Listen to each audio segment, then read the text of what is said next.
La laguna non si tocca, così il neopresidente del porto Pino Musolino, così anche il governo che trova una sponda in comune da giunta e opposizione. Giornate cruciali per le grandi navi con il traffico dei croceristi che a fine anno segnerà un meno 400.000 unità e soluzioni che se possibile sono ancora più urgenti. Le navi da crociera stazza sotto le 40.000 tonnellate stabilite dal decreto Clini-Passera nel 2012, adesso entrano dalla bocca di Porto del Lido, passano davanti a San Marco e poi nella canale della Giudecca. De Piccoli Duferco, progetto approvato dal VIA con pagine e pagine di prescrizioni, vorrebbero portare le navi al confine tra laguna e mare aperto alla bocca di Porto del Lido, idea mai sostenuta né in città né tantomeno a Roma.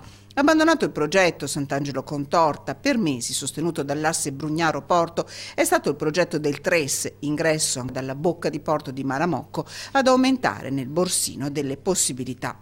E invece, rilanciata dal ministro Del Rio, appoggiata pare dal sindaco, approvata probabilmente da Pino Musolino, nuovo presidente del porto, sarà la soluzione marittima ingresso da Malamocco, attraverso il canale Vittorio Emanuele, con Marghera come destinazione finale, al termine dei lavori, a prendere il sopravvento. Una soluzione che in città trova consenso in chi, da maggioranza Caffarsetti, lo aveva sostenuto, il Partito Democratico. L'indicazione data dal ministro Del Rio e dal nuovo presidente dell'autoportuale va nella direzione da me e da molti altri auspicata, che è quella in prospettiva di portare le grandi navi a Porto Marghera, nella prima zona industriale.